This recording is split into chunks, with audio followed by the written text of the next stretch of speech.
I saw a unicorn. I saw something we have never seen before.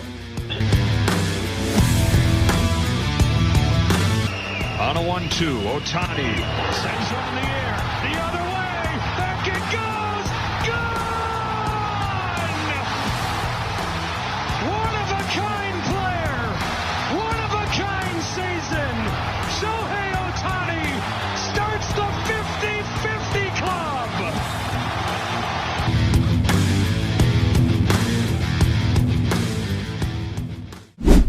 Bienvenue à tous dans le Daily Show, l'émission quotidienne qui vous plonge dans l'actualité de Shohei Ohtani. Cette nuit, c'était le 4e match de la série des Dodgers face aux Mets. Donc les Dodgers menaient 2-1 et le match avait lieu à New York et les Dodgers l'emportent encore 10-2. Donc victoire nette et précise, victoire collective, et donc ils prennent l'avantage 3-1 dans la série. Donc c'est au meilleur des 7 manches. Donc ils ont une seule victoire. Donc de remporter la série et de se qualifier pour les World Series, donc la finale de baseball. Au niveau de Shohei Ohtani, très bon match pour Shohei Ohtani. Il a encore claqué un home run, et cette fois dès la première manche, et donc avec les bases vides. J'en avais pas parlé précisément, mais il y avait une anomalie statistique sur cette post-season, c'est qu'il était à 0 sur 21 avec des bases vides, donc aucun coup sûr frappé. Par contre, avec des coureurs en position de marquer, c'est-à-dire des coureurs en 2 ou 3e base, et qui sont prêts à marquer si Ohtani frappe un coup sûr, il était à 7 sur 9. Donc il y avait effectivement beaucoup de débats sur est-ce que c'est un problème mental, un problème d'approche. Honnêtement, moi je trouvais que l'échantillon était trop petit pour tirer des conclusions, notamment dans la série face aux Padres. Il avait affronté Yu Darvish et un autre lanceur des Padres contre qui il n'a jamais eu de bons résultats. Donc il avait fait un 0 sur 8 contre eux. Il y avait des bases vides, mais si ça se trouve, même avec des bases, même avec des coureurs sur base, il aurait été éliminé de toute façon. Donc voilà, j'avais du mal à croire à une différence d'approche. Ce qui était sûr, c'est qu'il était trop agressif au niveau de ses swings, notamment sur les premiers lancers. Et depuis 2 matchs, voilà, ça a l'air d'aller mieux. Et surtout sur ce match, on voit il claque un home run dès la première manche, et surtout, il fait 3 walks, donc 3 base on balls. Donc c'est-à-dire que le lanceur fait 4 lancers hors zone, et ça envoie le frappeur en première base directement. Donc ça montre en tout cas qu'il est plus sélectif dans la sélection de ses swings. Ça veut aussi dire que les lanceurs le craignent un petit peu plus et prennent plus de risques, d'où des lancers hors zone. Voilà. En tout cas, c'est marrant comme tout peut changer en 2 matchs. Voilà, il y a 2 matchs, il était sur une post-saison effectivement avec des statistiques très faibles par rapport à son rendement de saison régulière. Et là, en 2 matchs, 2 home runs coup sur coup, et tout de suite, voilà, la vision de la performance change. Donc voilà, très content pour lui que ce qu'il retrouve en tout cas du contact, de la puissance, et voilà, on espère que ça va continuer comme ça.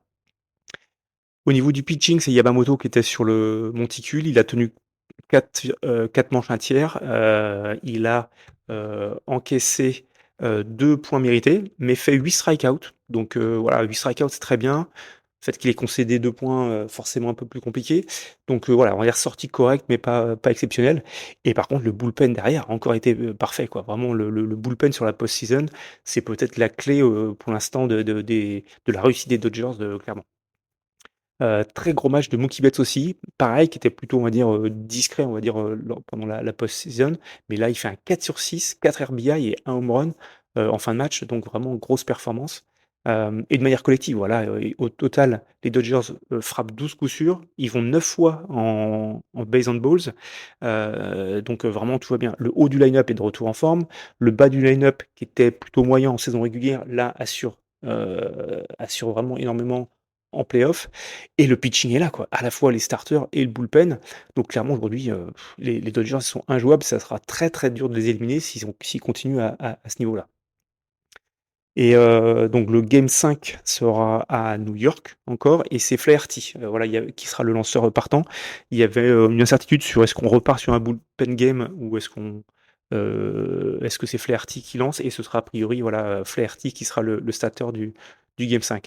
Voilà, vu le niveau, la série peut très bien se terminer là. Par contre, si les Mets rebondissent et arrivent à revenir à 3-2, la série retournera à Los Angeles pour les 2 derniers matchs. Et puis côté American League, donc c'était les Yankees à Cleveland, donc premier match à Cleveland, et vraiment match à rebondissement. Les Cleveland menaient d'abord au score 3-1, et en huitième manche, donc Cleveland sort, comment dire, font rentrer plutôt Emmanuel Clase, qui est le meilleur closer de toute la ligue, et pour essayer de faire les 5 derniers outs qui manquaient. Et il encaisse 2 home runs coup sur coup de Judge et Stanton. Donc c'est les deux des meilleurs frappeurs, enfin le meilleur frappeur de saison régulière et le meilleur frappeur de post-season, mais face au meilleur releveur de toute la ligue. Et ouais, comme quoi c'est fou. Et donc il passe devant 4-3, même 5-3 en 9e. Et en bas de la 9e, les Yankees font rentrer Luke Weaver, donc leur meilleur releveur, qui était parfait sur la post-season, et il encaisse un home run, enfin 2 run home run de Noël. Et pareil, quoi, le truc improbable, quoi. Ils ont leur meilleur closer qui est sur le monticule. Tu te dis que voilà, ils vont tenir le score et gagner 3-0 dans la série, donc voilà, rendre la série quasiment injouable. Et non, c'est pas fini. Ça emmène le match en prolongation, et en 10e manche, c'est David Fry qui frappe un walk-off home run pour donner la victoire à Cleveland et leur permettre de revenir 2-1 dans la série. Donc voilà, la série qu'on pensait être terminée n'est pas terminée. Donc voilà, donc il y aura un match 4 à Cleveland. C'est tout pour aujourd'hui. Remettez-vous de vos émotions. À très bientôt. Ciao.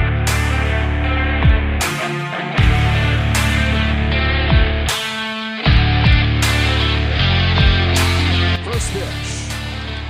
Right center field. Series going back. He's at the track. He's at the wall.